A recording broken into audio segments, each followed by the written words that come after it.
Oke ya, mulai dari pendaftaran pasien dulu deh, biar lebih jelas. Nah, ini kan memang untuk halaman semua pasien, ya. Di sini ada bayi lahir. Nah, ini tujuannya untuk registrasi bayi lahir, bayi yang dilahirkan di rumah sakit gitu. Nah, itu nanti ada proses tersendiri. Nah, ini untuk registrasi pasien di sini dari halaman ini kan bisa pertama registrasi pasien. Jadi yang pasien yang harus diregistrasikan di sistem itu kan ada dua kasus ya. Pertama yang apa namanya pasien yang belum ada sama sekali, betul-betul pasien baru, belum ada sama sekali nomor rekam medisnya, atau pasien lama sudah ada rekam medis tapi belum ada datanya di sistem. Nah, gitu. Nah, jadi nanti dari sini kan ada daftar pasien, kemudian tambah pasien. Nah, namanya itu nanti diisi di sini, kan? Seperti ini, nama lengkap. Nah, kemudian nomor rekam medisnya, kalau dia pasien benar-benar pasien baru yang belum ada rekam medis, ini kosongkan, karena nanti akan diberikan secara otomatis. Tapi kalau dia pasien lama yang ada RM tapi datanya belum masuk ke SIM-RS, nah nanti tinggal diisi di sini nomor rekam medisnya berapa, ya. Terus kemudian ada keterangan 2 digit terakhir diperuntukkan untuk RM yang 8 digit. Jadi kan kalau rumah sakit yang sudah pakai 8 digit nanti tinggal ditambahkan di sini. Tapi kalau yang masih 6 digit dia 00, 12, 34 atau 64 misalkan. Nah, cukup sampai di sini gitu. Kalau yang memang masih 6 digit.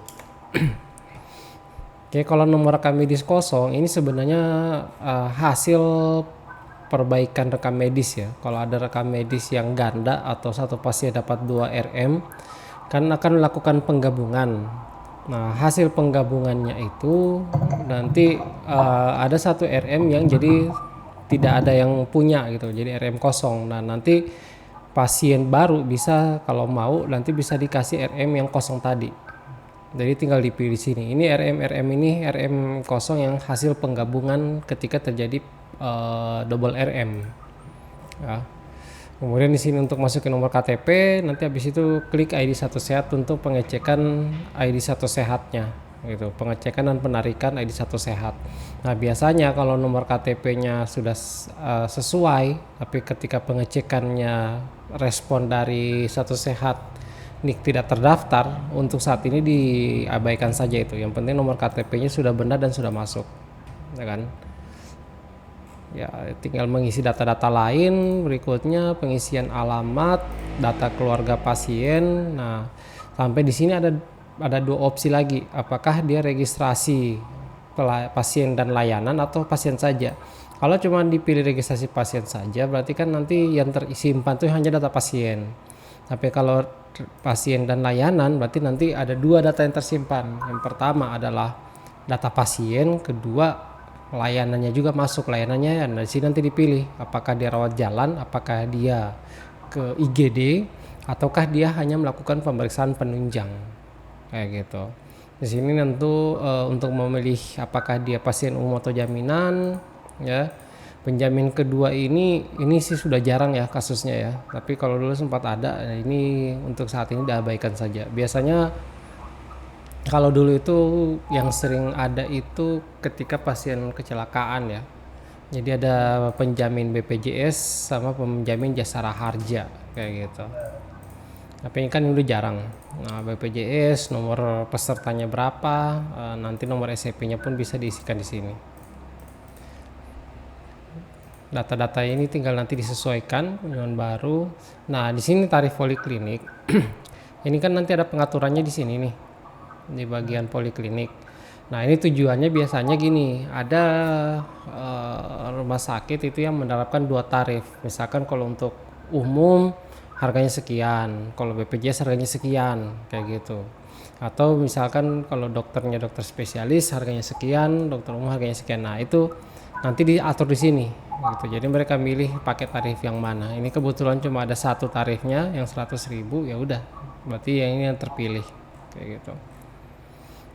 Jadi kalau setelah tersimpan, nanti data pasien baru akan masuk di sini berada paling atas, kemudian nanti data kunjungannya kalau dia ke rawat jalan masuknya di sini, ya kan?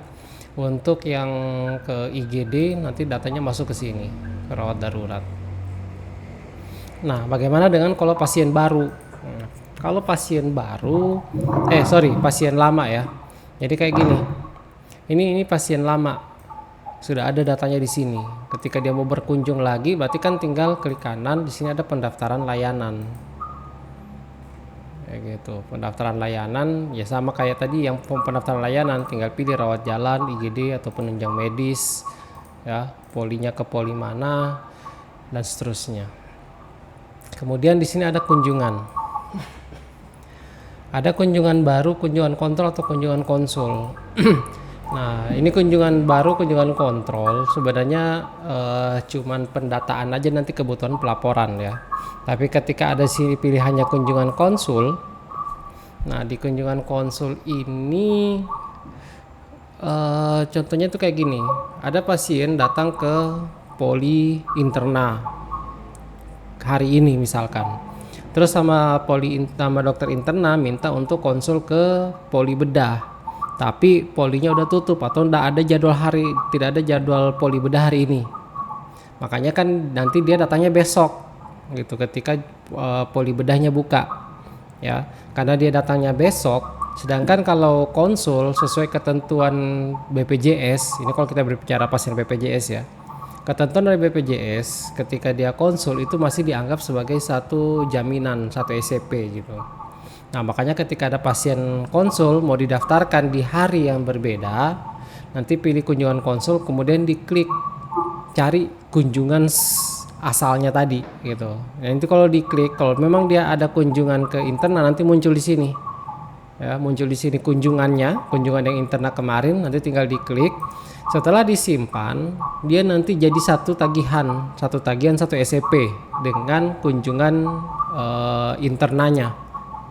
Gitu loh. Meskipun dia beda hari, beda poli, tapi karena ini konsul sesuai ketentuan BPJS kan dia harus jadi satu episode gitu, satu episode atau satu jaminan. Oke, jadi kayak gitu. Dan ini kasusnya biasanya kalau dia beda hari. Jadi nanti dipilih kunjungan konsul, kemudian dicari kunjungan sebelumnya. Ini akan mencari data-data kunjungan si pasien ini. Cuman ini kebetulan tidak pernah ada riwayat kunjungan, maka ini tidak ada, gitu, kosong. Nanti tinggal daftar layanan. Nah, jadi sama nanti otomatis akan masuk ke sini nih datanya. Ya. Kita coba deh untuk pasien baru. Pasien baru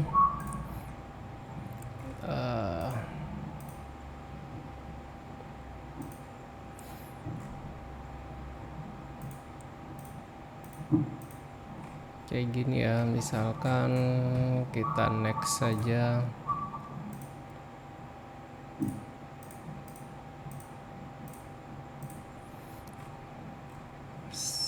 Rawat jalan ke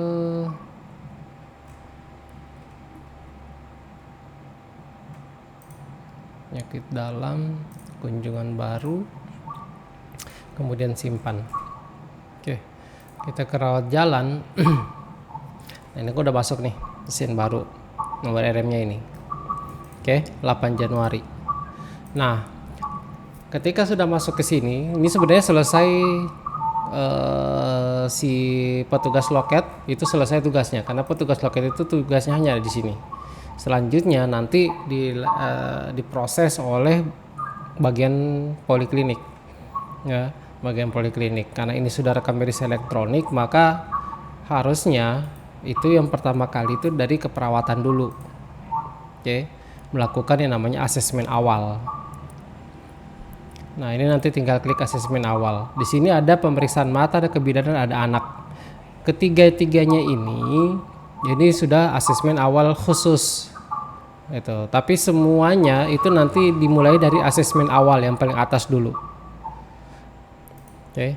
Nah, jadi kita coba misalkan asesmen awal. Oke, di sini kan tidak ada. Ini posisinya, ini kan pasiennya ke penyakit dalam, sedangkan penyakit dalam itu bukan kalau di sini kan ada asesmen khusus kayak pemeriksaan mata, berarti untuk polimata, kebidanan untuk kebidanan, anak untuk poli anak. Misalkan kita coba ke mata.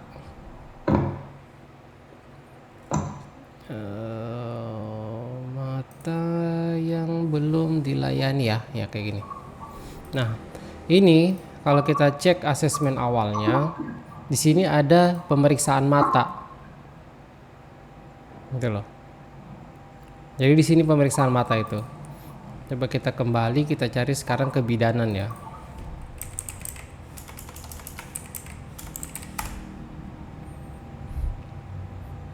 Ini kebidanan, kalau kita cek asesmen awal.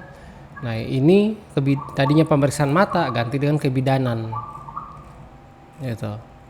Nah, untuk saat ini memang yang masih ada, baru ada itu adalah pemeriksaan mata dan kebidanan. Anak masih proses, di luar itu belum ada. Gitu. Jadi makanya tadi ketika kita masuk ke ke pasien tadi yang baru kita daftarkan, yang mana dia ke poli penyakit dalam itu, karena kan bukan bagian dari asesmen khusus, makanya ketika dibuka asesmen awal hanya ada ini, tidak ada yang tadi, gitu loh, pemeriksaan mata dan kebidanan. Oke, jadi alurnya kayak gitu. Pertama, perawat masuk ke sini melakukan pemeriksaan awal. Kemudian yang pertama adalah pemilihan untuk pelaporan CRS, ya. Pelaporan CRS ini kalau memang ada yang dilakukan di sini silakan dipilih, kalau tidak ada kayak gitu kan. Tapi minimal jenis pelayanan dan spesialisasinya diisi, karena itu pasti ada gitu. Kemudian anamnesisnya mulai dari anamnesa, kemudian di sini riwayat penyakit.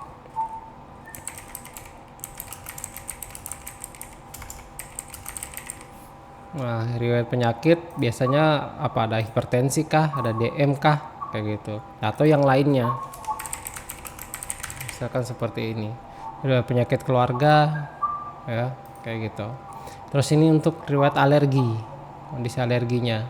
Kalau dari sekian banyak alergi ini pilihan ini tidak ada, bisa ditambahkan di sini,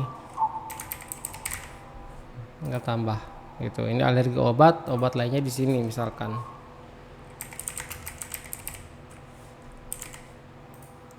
Oke. Nah, nanti data ini, data riwayat penyakit, data alergi makanan, alergi obat, ini akan menjadi riwayat personal si pasien.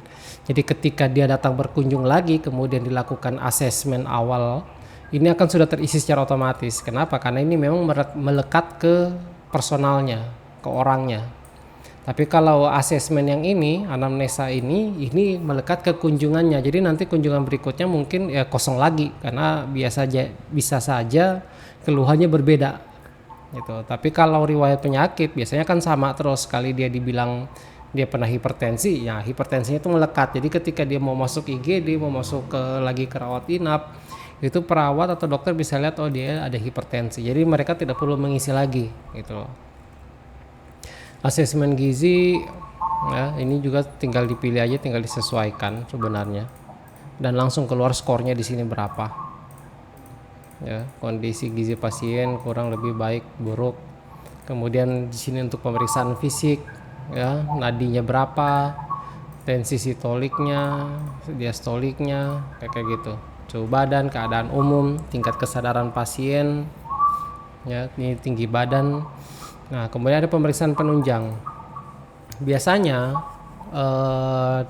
apalagi di interna ya, untuk pasien-pasien yang ternyata dari anamnesa ini kelihatan dia ada riwayat DM nih. Nah, biasanya sebelum ketemu dokter, perawat udah arahkan untuk melakukan pemeriksaan gula darah dulu. Ketika dia pemeriksaan gula darah dan hasilnya keluar, nah itu bisa diisi di sini.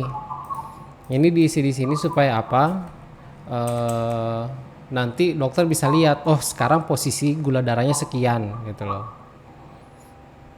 Oke. Nah, nanti data-data yang terisi di sini mulai dari TTV, pemeriksaan fisik, ya, itu nanti akan masuk ke swab perawat.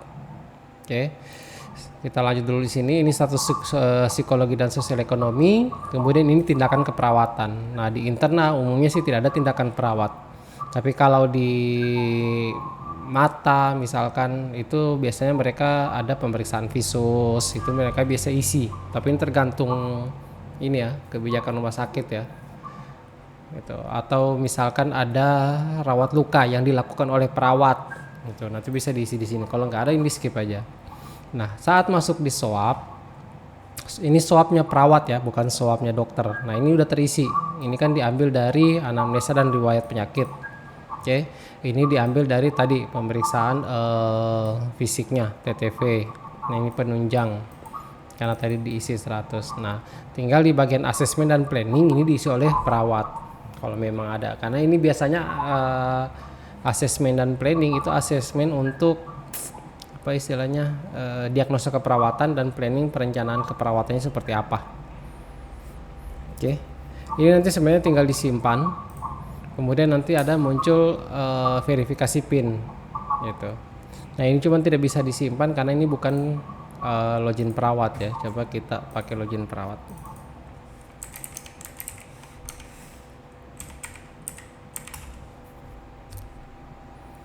Oke, kita masuk ke rawat jalan yang tadi, kemudian di sini keperawatan asesmen awal, penyakit dalam.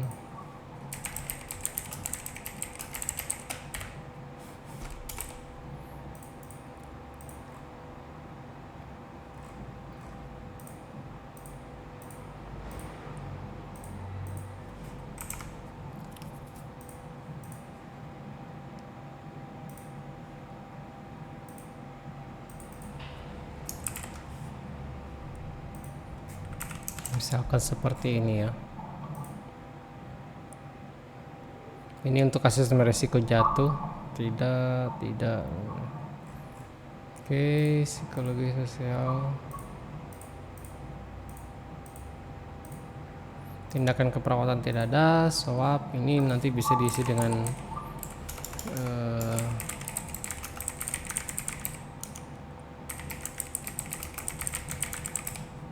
oke.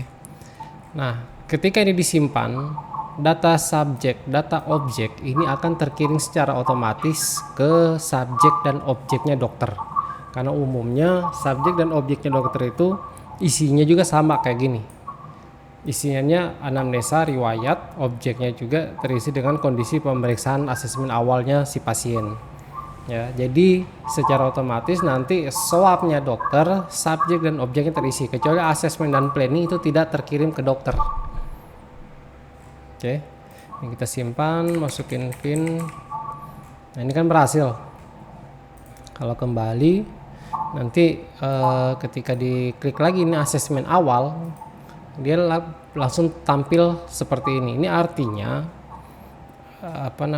asesmennya sudah diisi gitu loh. Asesmennya sudah diisi, kemudian sini ada tanda tangan elektroniknya. Ini yang swabnya, ini yang asesmen awalnya ke atas.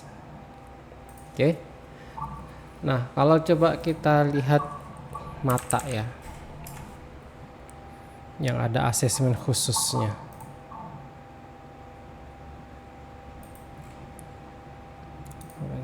Salah, pemeriksaan dokter.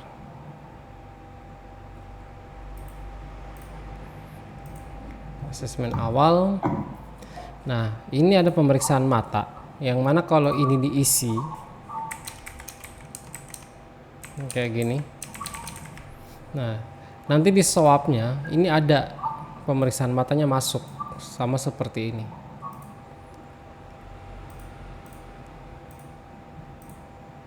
Kayak gitu.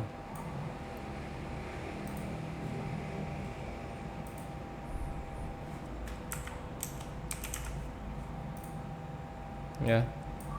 Selain yang ini nanti akan masuk,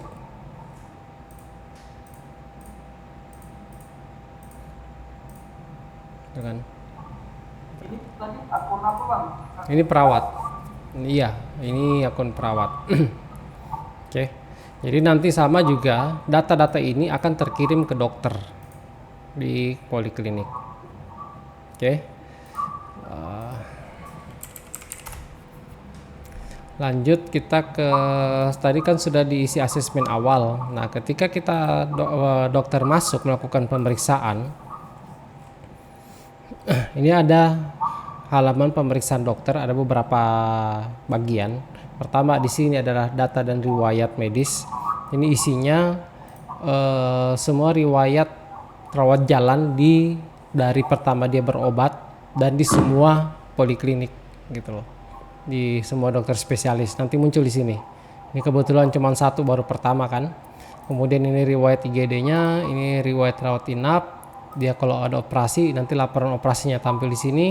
Riwayat pemeriksaan lab dan riwayat pemeriksaan radiologi nanti tampil semua di sini. Oke. Ini yang pertama adalah riwayat. Pertama swab kunjungan sebelumnya. Ini menampilkan riwayat kunjungan terakhir ke dokter yang dituju, yang sekarang. Ini kan dia diperiksa oleh dokter spesialis 2 ya tadi ya. Diperiksa oleh dokter spesialis 2. Ini kan kalau kita lihat ini kan dokter spesialis 2. Nah, jadi ini yang tampil ini akan tampil di sini adalah riwayat kunjungan sebelumnya. Nah, biasanya kan kalau pasien datang berkunjung hari ini atau datang berkunjung hari ini, itu kenapa dia berkunjung hari ini? Karena permintaan konsul dari kunjungan permintaan kontrol dari kunjungan minggu kemarin. Jadi hasil pemeriksaan di minggu kemarin itu akan muncul di sini. Tapi yang sebelum-sebelumnya tidak tampil dan bisa dilihatnya nanti di sini. Ya. Jadi ini hanya menampilkan kunjungan terakhirnya si pasien. Gitu. Kenapa? Karena biasanya dokter memang langsung pengen lihat itu yang paling terakhir. Paling terakhir itu kemarin kita dikasih obatnya apa, kondisinya bagaimana, terus dibandingkan dengan hari ini bagaimana, apakah ada perkembangan gitu loh. Ya, ini jadi kalau ini ada terdiri dari 4. Pertama swabnya. Kemudian ini untuk konsul. Jadi kalau misalkan di kunjungan sebelumnya dokter minta konsul ke bedah, ya, nanti kemudian dari dokter bedah membalas atau mengisi hasil konsulnya. Nah, hasil konsulnya nanti bisa dicek di sini sama si dokter. Kan biasanya gitu. Minggu kemarin dia berkunjung. Ini saya minta konsul ke bedah ya, gitu. Dia pergi ke bedah.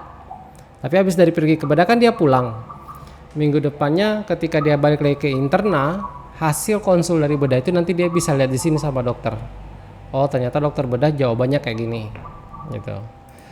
Ini kalau dia mau melihat hasil penunjang pada kunjungan sebelumnya. Nah, ini contoh kasusnya misalkan gini. Hari ini minggu kemarin dia periksa.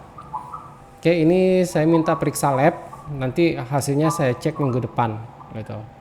Ya kan? Jadi periksa labnya minggu kemarin, ketika hari ini dia berkunjung, hasil lab yang diminta kemarin itu akan tampil di sini dan radiologi. Oke, kalau ini untuk terkait berkas untuk upload. Nah, jadi di sini ada fitur untuk upload, misalkan kebutuhannya contohnya kayak USG. Hasil USG minggu kunjungan sebelumnya, hasil USG itu kan keluar dicetakkan dari mesin USG. Nah, itu nanti sama perawat bisa diupload di sini. Ini ada berkas. Nanti dia upload di sini. Jadi hasil cetakan USG kebidanannya difoto, diupload di sini tersimpan. Nah, itu nanti ketika pasiennya kontrol lagi, dokter bisa lihat. Gitu, bisa lihat di sini berdasarkan kunjungan sebelumnya. Oh, kemarin bulan, kalau biasanya kan kebidanan itu satu bulan ya. Bulan kemarin USG-nya begini nih hasilnya. Nah, itu bisa dilihat di sini. Gitu. Oke. Nah, kalau dia sudah bridging dengan iCare, nah nanti di bawah sini ada satu lagi pilihan untuk iCare. Jadi untuk melihat riwayat kunjungan pasien di vaskes yang lain. Itu layanannya BPJS. Oke. Ini sesuai judulnya riwayat. Kemudian masuk ke sini, ini assessment. Ya, assessment. Jadi karena perawat sudah mengisi, tampillah di sini hasil asesmen perawat tadi. Gitu. Kalau belum diisi dan dokter sudah masuk ke sini duluan, makanya tampil tulisan asesmen tidak tersedia. Oke. Kemudian berkas ini untuk melihat uploadan berkas di kunjungan yang ini, gitu. Jadi kan di sini misalkan ya berkas, entah ada sesuatu yang memang diperlukan untuk diupload sama perawat, dia bisa diuploadkan memang di sini. Misalkan kayak contohnya gambar ini ya. Oke, ini kita upload. Kita berhasil disimpan.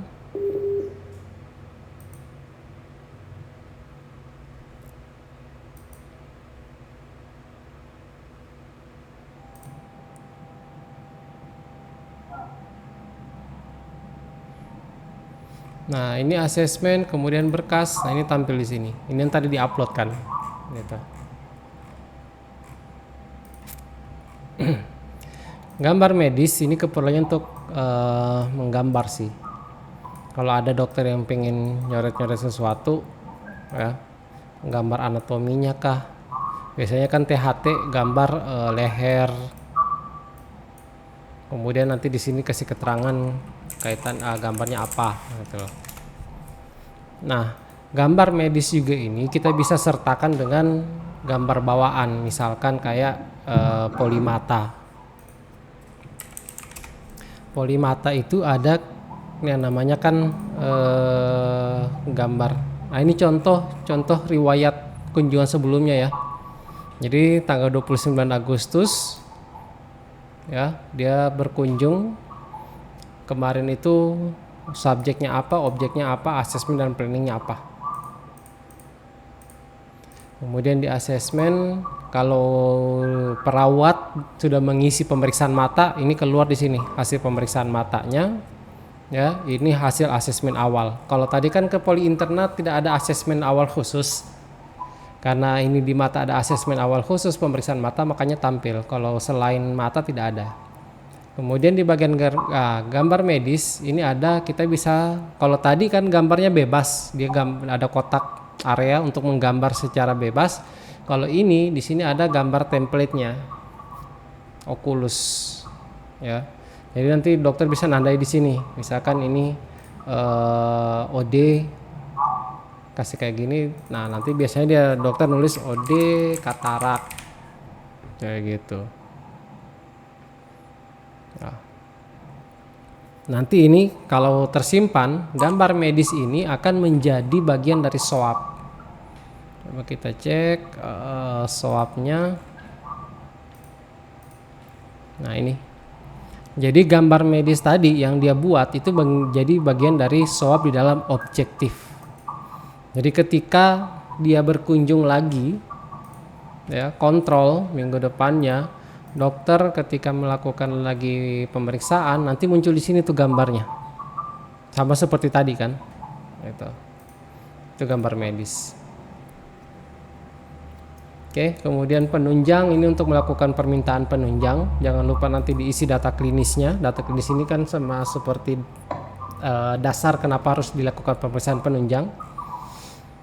Kemudian radiologi juga tinggal milih diminta untuk pemeriksaan apa.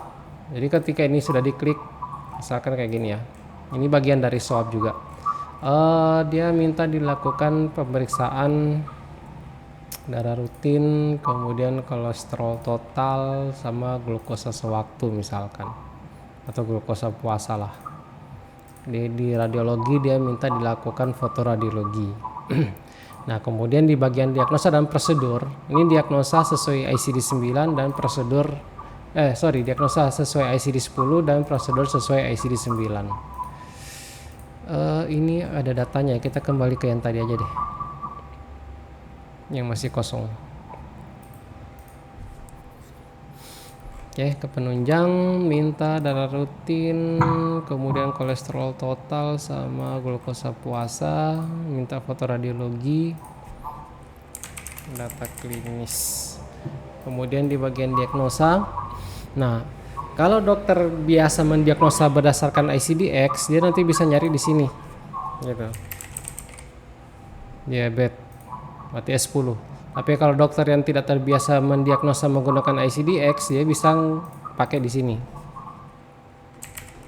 DM kayak gitu, ngedik secara bebas. Nah, tapi untuk keperluan bridging terutama ke satu sehat, yang harus dikirim itu adalah diagnosa sesuai ICD-X gitu loh. Maka nanti ketika ini dokter tidak mengisi ICD-X-nya, maka nanti tugasnya coder akan menentukan ICD-X-nya berdasarkan isian secara bebas begini oleh dokter. Ya. Dan di dalam satu kunjungan diagnosa utama ini wajib diisi, tapi kalau diagnosa penyerta dan komplikasi tidak wajib. Ketentuan kedua, misalkan dia sudah tadi nulis di sini E10, ya, insulin dependent diabetes mellitus. Kemudian dia diagnosakan lagi untuk penyerta dan komplikasi sama. Nah, ini tertolak. Diagnosa yang dipilih sudah menjadi diagnosa utama karena memang tidak boleh gitu. Jadi dia harus pilih salah satu. Oke, misalkan ini dia tidak tentukan, dia cuma langsung nulis di sini dokter, di sini mungkin dia tambahkan dengan penyakit lainnya. Nah, khusus untuk penyerta dan komplikasi kan bisa lebih dari satu, sedangkan diagnosa utama hanya satu. Ya, jadi setelah dia nulis di sini, ini kasusnya diagnosa apa, penyerta atau komplikasi. Penyerta misalkan, jadi nanti tinggal tambah gitu. Harus ditambah dia supaya masuk. Kenapa? Karena diagnosa penyerta dan komplikasi bisa lebih dari satu. Tapi diagnosa utama cukup diisi di sini sudah selesai. Atau isi di sini selesai kayak gitu. Untuk prosedur di sini sesuai ICD-9, nanti tinggal dicari. Ya. Seperti ini misalkan. Dan prosedur juga kan bisa lebih dari satu. Jadi cari tambah kayak gitu. Oke, kemudian tindakan sama hanya kayak tindakan keperawatan tadi, ada nggak tindakan? Biasanya kalau di kebidanan ada USG, ya. Nah, ini contohnya di sini hanya ada USG mata, nanti ada USG kebidanan. Kalau pasien diminta untuk pemeriksaan jantung ya, apa sih namanya, rekam jantung, EKG. Jadi nanti bisa dicari di sini kayak gitu. Atau kalau di poli bedah biasanya kan rawat luka ya, kemudian tambah. Nah, ini nanti dia masuk ke sini baru tercatat. Kalau dia tidak kasih masuk ke sini nanti tidak tercatat. Misalkan dia cuma ketik di sini USG mata terus langsung pindah berikutnya. Nah, ini tidak tersimpan ini nanti. Dia harus masuk, harus klik tambah, masuk di sini baru dia tersimpan.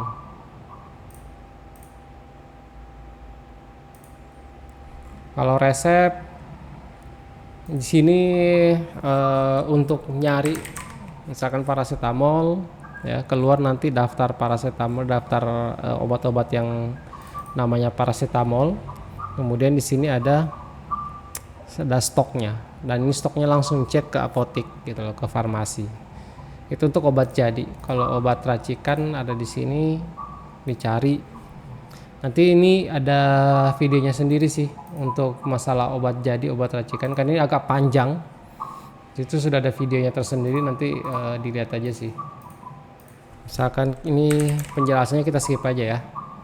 Misalkan paracetamol, dia diminta 10 kaplet, aturan pakainya 3x1 kapsul kaplet, kemudian sesudah makan, misalkan kayak gini.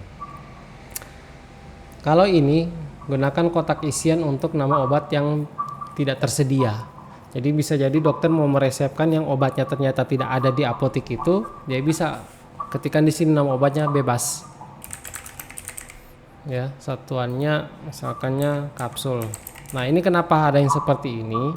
Pertama, ini akan menjadi riwayat pemberian obat di dalam swab, ya, tetap tercatat di swab bahwa dokter meresepkan obat ini.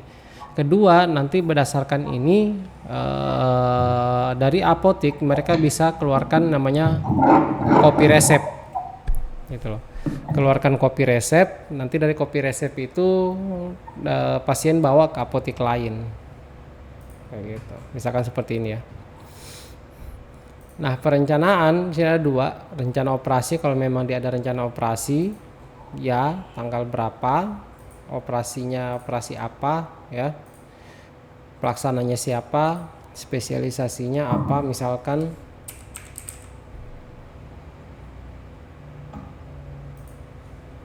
Kemudian kalau dia diminta kontrol, rencana kontrolnya kapan, misalkan tanggal 16 diminta kontrol. Nah, terakhir kemudian masuk ke swab. Ini kan tadi yang sudah diisi oleh perawat. Jadi terisi subjek dan objek. Nah, ini bisa berubah kalau memang ada yang harus dirubah oleh dokter, ditambahin di sini. Gitu. Nah, ketika dia menambah di sini, ini tidak akan mempengaruhi swabnya perawat, tetap swabnya perawat jalan sendiri gitu loh. Cuman ketika untuk mempermudah dokter ya, supaya tidak lagi mengisi subjek dan objek yang kurang lebih sama isiannya, itu bisa dibantu oleh perawat. Jadi kalau di sini ini kan asesmen medis khusus dokter. Ini kalau misalkan dirubah lagi, dokter menambah anamnesa versi dokter ya, kayak gitu ya. Nah, ketika dia swab, dia bisa narik gitu anamnesa versi dokter di sini. Jadi nggak perlu ngetik lagi. Kemudian data objektifnya juga sama ya. Nah, asesmen dan planning. Asesmen ini kan tadi dia sudah mendiagnosa di sini nih, diabetes ya, penyakit lainnya. Jadi dia daripada dia harus mengetik lagi yang sama, dia tinggal klik.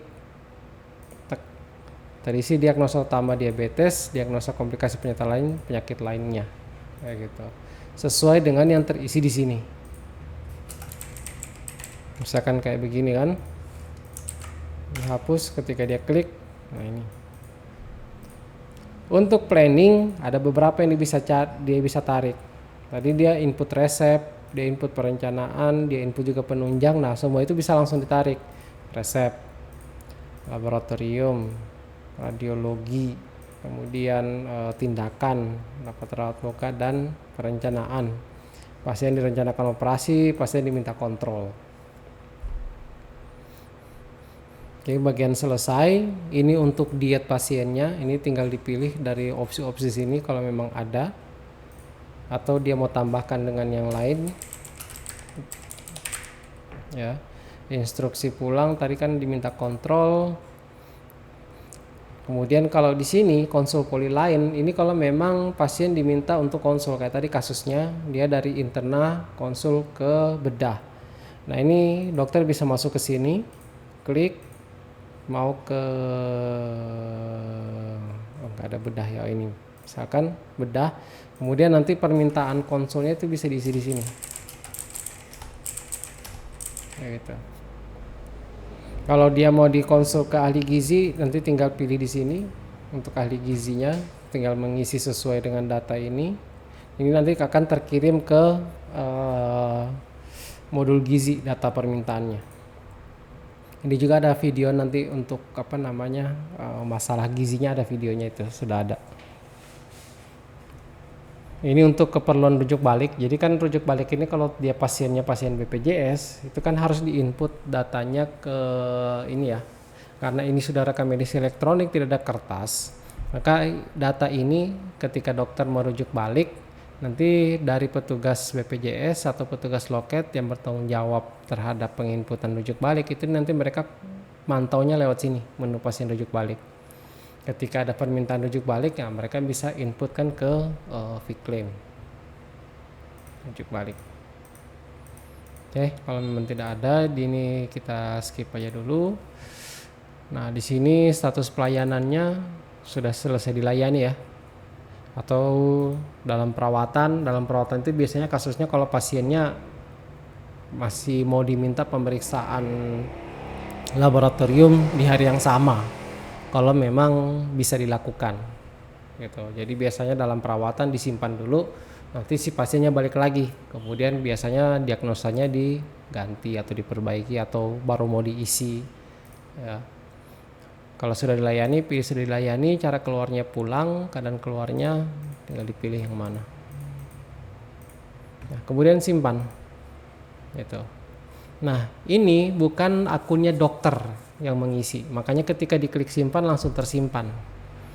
Akhirnya konsekuensinya apa? Ketika dilihat detail di resume medis, ini tidak ada tanda tangannya. Ya. Jadi sebenarnya isiannya dokter itu bisa diwakilkan, bisa diisikan oleh perawat atau asisten dokter, hanya saja tidak tertandatangani. Nah, gimana cara untuk menandatangani yang sudah terinput atau diinputkan seperti ini? Maka si dokter harus melakukan verifikasi Nah, ini loginnya dokter. Ya, di sini ada verifikasi resume medis rawat jalan.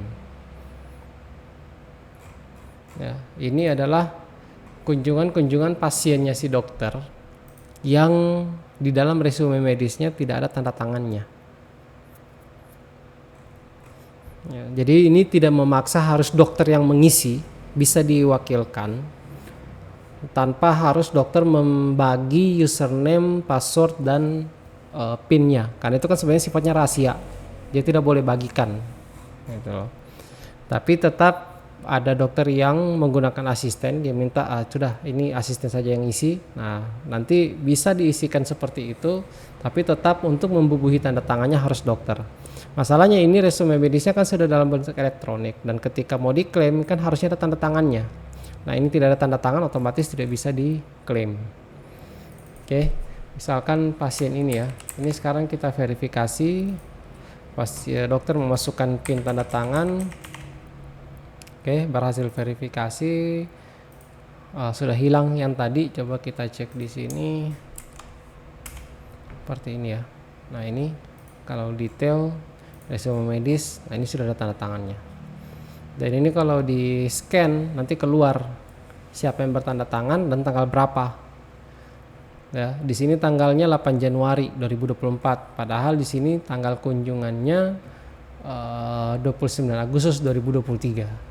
Ya, jadi tetap ada pencatatan tersendiri. Jadi akan ketahuan ini ternyata ditandatangannya nanti bulan Januari, padahal pasien berkunjung tanggal 29 Agustus.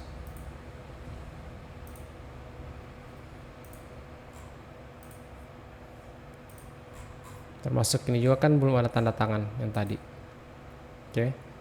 Jadi ada beberapa hal yang kayak termasuk di rawat darurat, termasuk di rawat inap. Ya, untuk laporan operasi boleh diisi oleh perawat OK, tapi tetap harus dokter yang melakukan pemberian tanda tangannya. Jadi setelah dilihat, oh ya ini laporannya sesuai, saya verifikasi kayak gitu. Jadi kalau misalkan ini tidak sesuai, diperbaiki dulu gitu. Makanya nanti hasil rekam medis elektronik itu tetap menjadi tanggung jawabnya dokter isiannya, meskipun diisi oleh orang lain.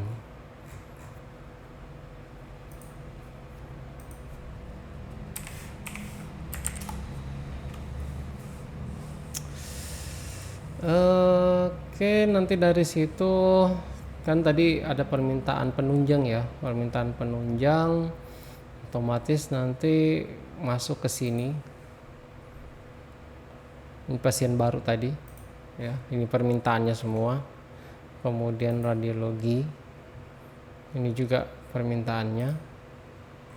Oke, kemudian tadi juga ada minta resep yang ini. Oke, detail ini permintaannya. Nah, ini ada tanda kayak gini, nama obat. Ini artinya memang obat yang diminta dan tidak ada sebenarnya barangnya di rumah sakit atau di klinik. Ya, kemudian di sini ada tanda seperti ini untuk pilihan apakah mau dicetakkan etiketnya atau tidak. Jadi kalau ketika istilahnya nyala begini warna hijau, jadi ketika dia mau cetak etiket, dia keluar paracetamol. Kayak gitu. Tapi kalau ini tidak ada, ini tidak keluar. Nah, kalau ini memang tidak akan dicetak etiketnya karena memang resepnya obatnya tidak diserahkan di apotek di sini. Nah, nanti dari sini kemudian ada yang namanya kopi resep. Kayak gitu. Ini untuk telaah resep. Untuk masalah penanganan resepnya juga sudah ada video tutorialnya, bisa dicek. Kayak gitu sih untuk dari pendaftaran pasien sama pelayanan dan penginputan layanan rawat jalan ya, sampai resume medis. Kemudian tadi satu lagi masih kaitannya sedikit dengan data ICD ya. Yang ini kan diagnosanya kan tidak sesuai kode. Jadi nanti di bagian rekam medis itu bisa melakukan monitoring kelengkapan isian rekam medis elektronik.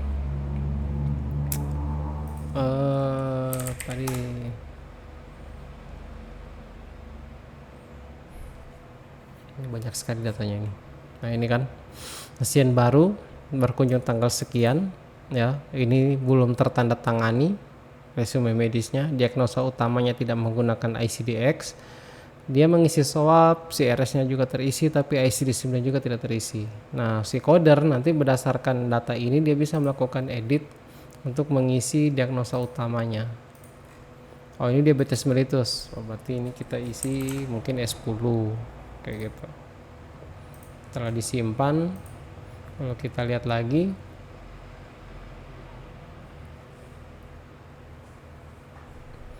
nah ini diagnosa utamanya udah nggak silang tapi langsung terisi dengan S10 ya.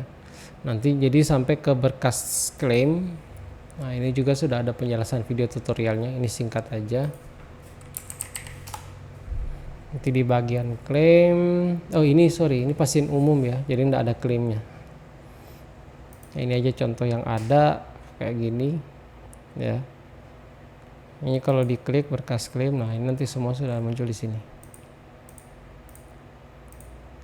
Kalau dia ngupload sesuatu ya kayak gini, nah itu bisa ditarik ya gitu.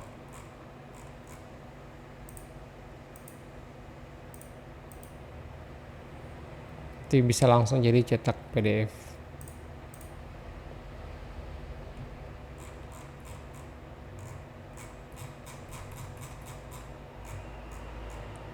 Ini SCP, cuman karena ini demo tidak ada cons ID-nya makanya di sini unauthorized. Tapi kalau ini production nanti SCP-nya keluar di sini. Kalau SCP-nya sudah elektronik, QR code-nya juga keluar. Jadi betul-betul paperless. Nah ini nanti tinggal diverifikasi, ya, berhasil. Setelah terverifikasi, nanti dia bisa langsung ambil PDF-nya. Ini save as PDF aja pilihannya di sini. Nah itu ketika disimpan jadi satu PDF semua ini. Kas klaim elektronik. Oke, itu aja sih.